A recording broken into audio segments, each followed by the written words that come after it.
Man, where should we begin? This is going to be a little bit of a longer video, because today I want to talk about why exactly the new global map event called Confrontation sucks, and how to change it, or actually how to make it better. And the main problem about the Confrontation event is the tank you can see right here, slowly but surely rotating around. For the unaware, this is a T95 Chieftain. This thing is the meta at the moment in the competitive scene. It is fast, it has great armor, great gun, it has everything you basically need. Hence why, if you don't have that tank, you have it very hard to get into a competitive clan. It's just how it is.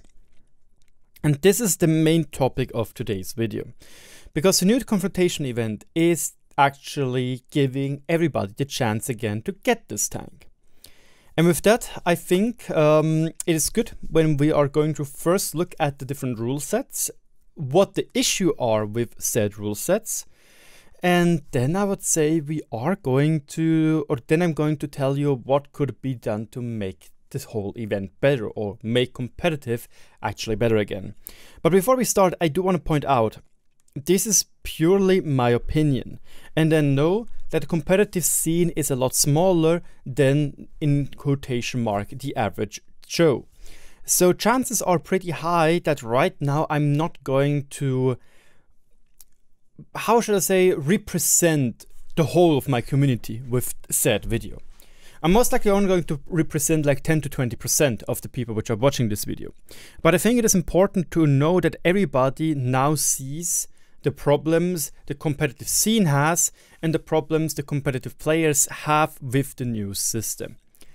And with that out of my system, I would say, let's jump into the article.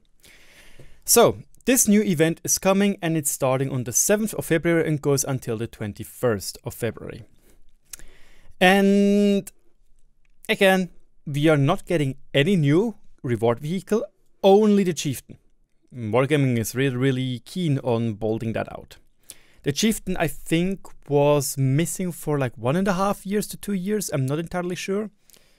But basically, for the unaware, this thing is meta. You have to use this tank because it does everything basically. It just does. The first big controversy Wargaming decided to do is there are now only 4,000 tanks you can get through playing actively the event, and there are now 8,700 tanks which you now can get from auctions. It used to be that around 11,000 tanks were given out to people in the Alley of Fame, aka the event's personal leaderboard, and only around 1,000 to auctioned out to the people which didn't play the event, which only played 5 Clan Boss games, and that's it. This time around, you'd have to play more than just 5 games, because you do have to get permits to bid for one of those vehicles. And you do need some of those consumables, or resources rather, and build those things you need for this permit. That's alright, I guess you now not need 5 games, but you probably need around 15 to 20 games if you win 50% of your games to get said permit. That is still doable in 2 days, which I would say is okay for you to do, right? To put that effort in if you want to bid for those tanks. So, why is that a problem? Suddenly we have loads less tanks in the rotation for people to get for playing the event, right? You only have to play some games, suddenly you have enough to start bidding. The problem is though, when you now are looking at from the eyes of a person which is competitive at the moment, which do not have a Chieftain. Said competitive person most likely has a 907, which they probably have fully bond equipped. They probably have a 279 because they're not bad, which they have fully bond equipped. They probably have a 260, which they fully have bond equipped. Do you get where I'm going with that? Do you get that? Because they probably also have a CS63, which is bond equipped, at least with a rammer. Maybe STB1 can also be used, you know? Maybe have a Kranwagen. Maybe they have 140. Maybe they have the Leopard. Maybe they are the main Leopard driver. Maybe they're on the EBR main, etc, etc, etc. What I want to show you is that a player which does not have a chieftain at the moment has to have many different tanks he can play or needs to play and be good in them to be valuable to the first team of a competitive clan. This means, however, that he has to constantly use his bonds to buy different equipments for said vehicles. What that means is a competitive player which does not have a chieftain will most likely not have enough bonds to bid for one of those 8,700 tank slots or tank permits, which will most likely going to be 99% of the cases the chieftain.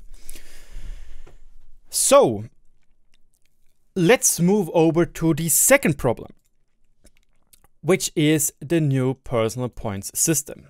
I do want to point out that last time around, it was basically like this. There were around 1,500 points, which would have been given out to both teams which clashed against each other. It was dependent on how many XP you made. So basically in the end, the winner team got 80% of those 1,500 points, while the loser team got 20% of those 1,500 points. So that means that one of the winners probably got around 150 to 100 points, while the loser person got around 20 points. Roughly speaking, 20-50 points. Round that thing. It was also influenced by your personal boosters, which are now gone, which is kind of nice. The thing is though, if you've played the province game on the basic front, you got 5 times the amount of points.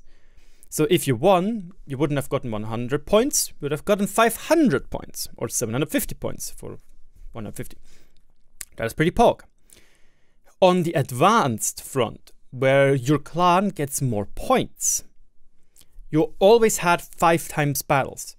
Meaning that if you played in the first team, or played loads of advanced games, you would have gained a lot of fame points, which would catapult you up in the ranks for the personal positions very, very nicely. And the same goes for the elite front, where every game was 5 times points. The only difference being that the elite, you also had tank lock, meaning that you could only play your tank if it was destroyed every 48 hours. You know, like if it got destroyed, it needs to get repaired in 48 hours, basically. You can always play it on other fronts, no worries, but not on the elite anymore. Now they changed the system. Now basically, it's not 80-20, it's now 10-7 when it comes to the points. You gain 10 points for a victory and 7 points for a defeat. That is a big difference. That already showcases us that you losing is not as bad as it used to be. It's actually quite profitable.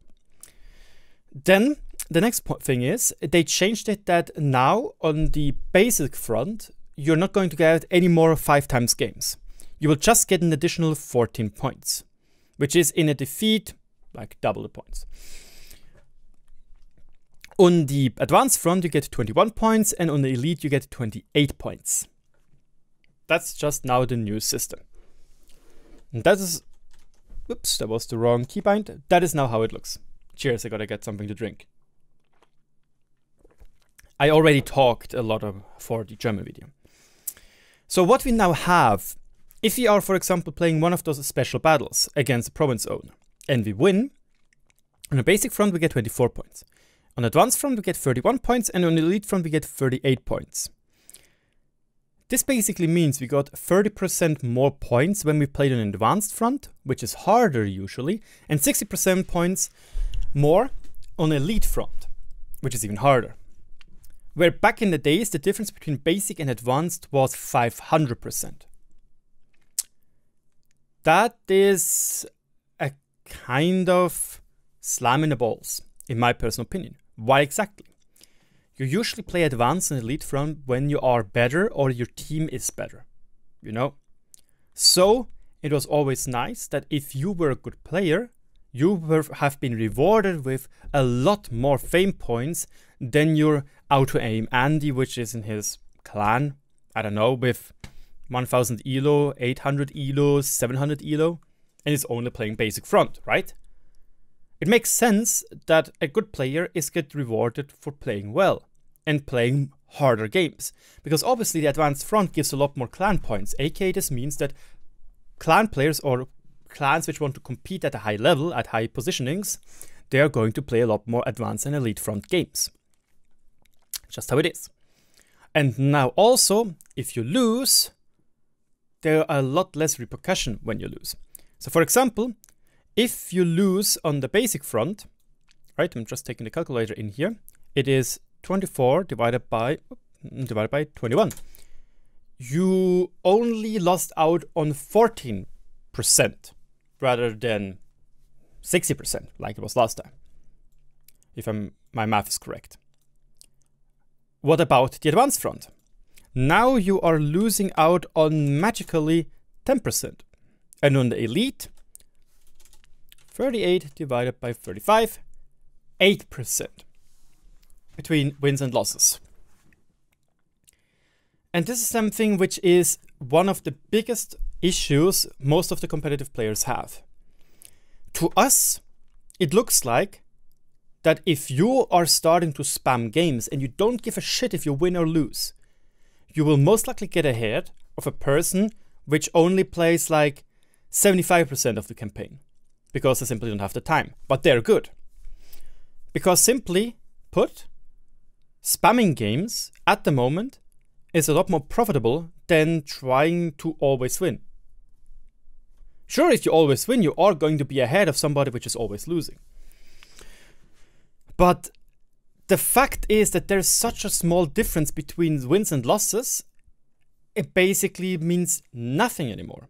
The fact that between advanced front and basic front there's basically only 30% points increase instead of 5 times is frustrating. Because again, advanced front is where usually the better players are playing. So, why did Wargaming do this? This is purely my assumption. This is not an official statement by Wargaming. But they most likely did this change to try and combat people which are like from Russian clans, playing on EU accounts for money. Or Invil. They are known for that. Or Tents.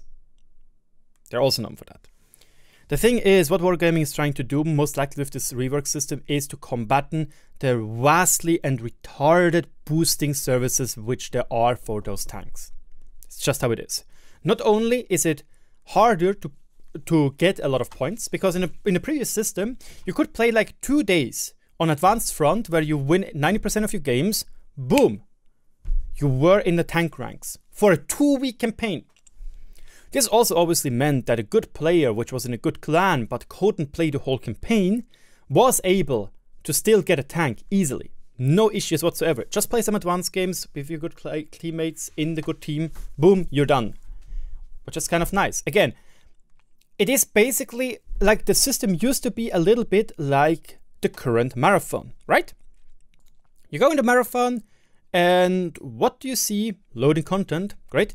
You see mission for mastery and mission for commitment. It used to be that either you were a master and played well on very important games, or you put in a lot of commitment. And this changed now, because basically now everything is commitment. And this is kind of frustrating because, again, usually good players, they don't always want to play. It sounds stupid, I know, but the fact is that these two changes with less tanks, which are given away for ranks, and a lot more for auctions, it just makes this event into a grind event. Again, the difference between a win and a loss is a lot smaller. So let's say we have a person which is playing 50% of the campaign, 7 days, but they have a 90% win rate. They will most likely have less points at the end of the event than a person which played 80% to 90% of the campaign and won only 50% of their games. Simply put, because they spammed a lot more games.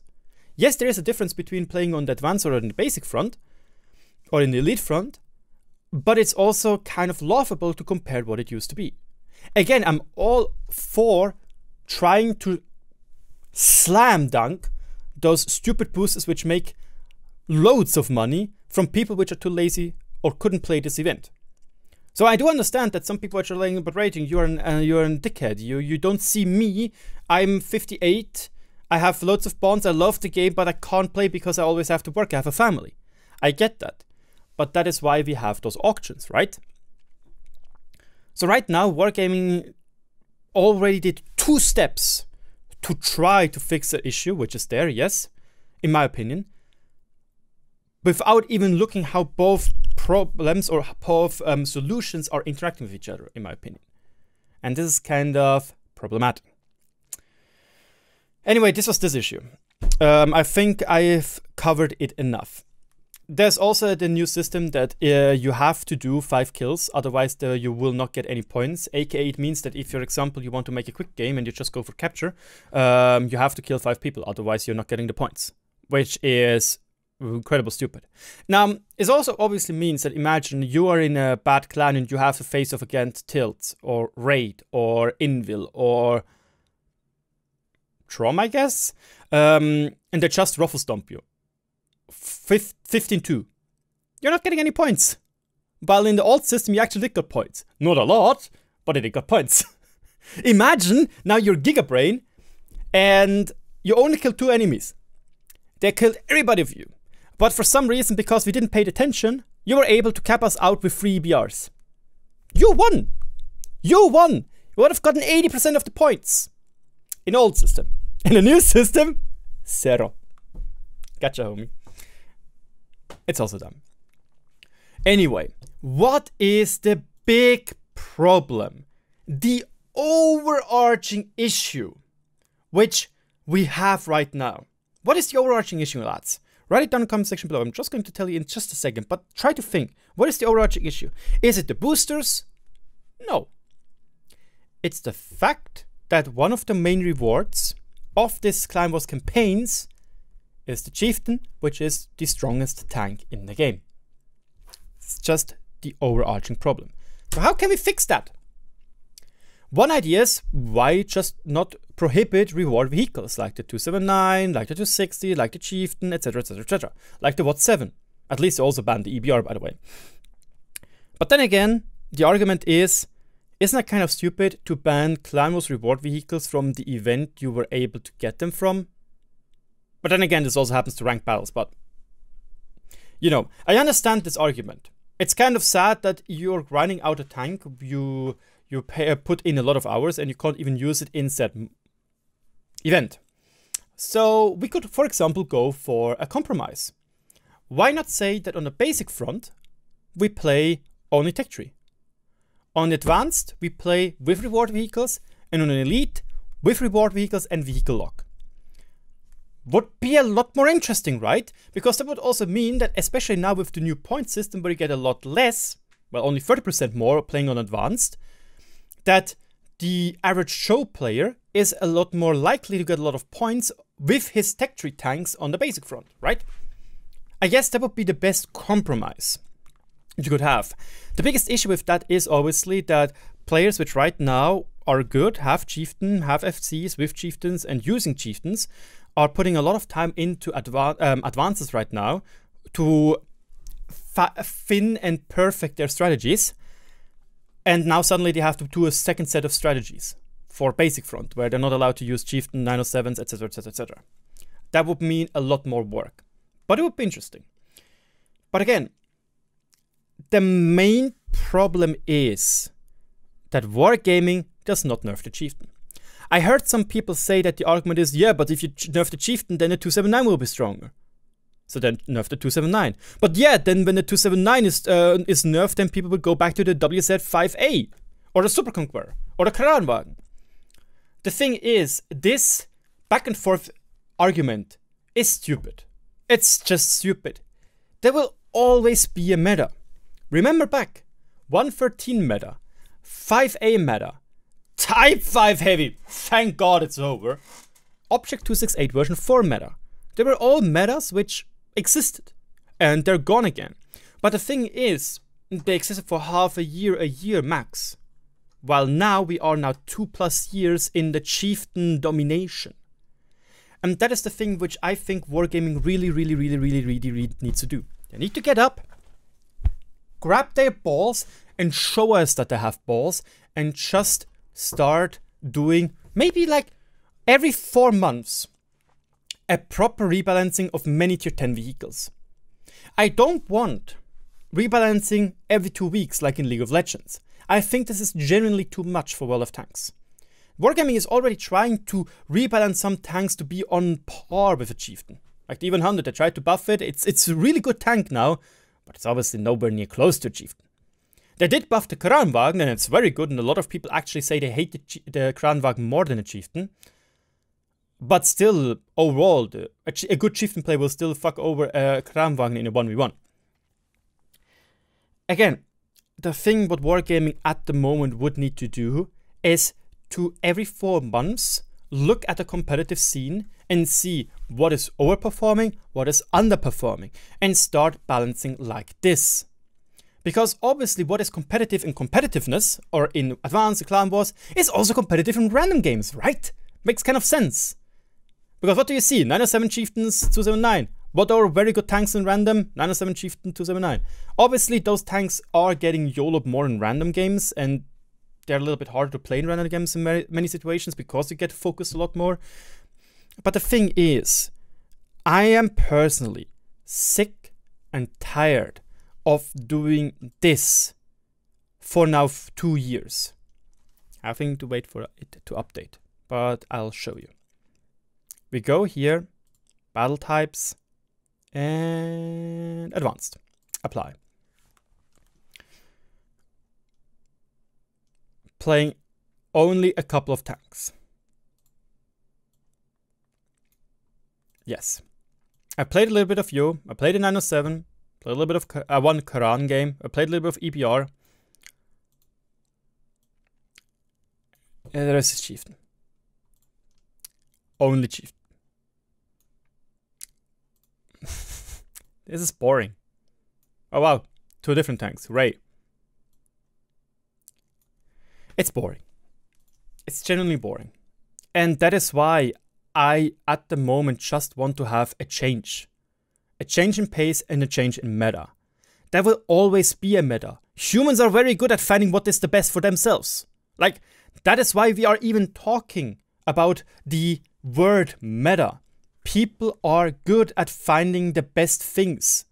And when the Chieftain in the 279 gets nerfed, maybe we go back to a 140 907 meta where it's all mediums. Whoopsie, all mediums in my Cheerios. Or we go back to 260 277 WZ5A. Who knows? But the main point is that at the moment, Wargaming just needs to look into the competitive scene and try to balance every quarter or every third of a year, or maybe even every half year, the competitive scene. It would make the game so much more interesting. And it would make boosting also a lot less likable, you know? It's kind of nice to see that sometimes occasionally we are looking into using Leopard ones, we are using 1-to-1Bs, etc. But it's 1 out of 14 tanks, while 7 to 10 are Chieftains, or 279s. It's just boring. And I think that Wargaming should definitely look into what happens after campaign, and then look at their stats and try to balance set vehicles which are overperforming in the campaign, and buff some which were underperforming. Like, obviously I don't want Wargaming to buff the Rheinmetall Panzerwagen to be like 550 meter base fuel range or something. Which would be kind of funny. But, yeah. But the thing is, in the Chieftain's case, nerfing the mobility, nerfing the gun handling and the DPM, or one of 2, DPM or gun handling, will already be enough to vastly lower its influence in competitive gaming. Anyway, there's also one more thing I wanted to talk about the new auctions, which I think I forgot. Sorry, again, I didn't really have a script, I just have some notes on the right side. I know, it's not a good video. It's just a talk video. The thing is also that a new competitive player usually has to put in a lot of bonds in equipment, and to be competitive, because he obviously doesn't have a chieftain. That means that he will not like have a lot of bonds to spend on the auction when he's not getting in the top 4,000. It's kind of sad for the person which are good, which are really good, probably even better than me, but they can't get a chieftain because maybe they can't play all the time, the campaign, and they don't have the bonds to bid. Anyway, let me know in the comment section below what you think. Again, I have to take a sip of my coffee. But again, let me know in the comment section below what you think. Do you think this new event is good? Do you think this new event is shit? Yeah, what is your situation? Thank you so much for watching. Sorry again that this video is taking so long, but sometimes there's no point in editing a lot when it's just pure emotions and pureness. Cheers, and I'll see you in the next video. Bye bye.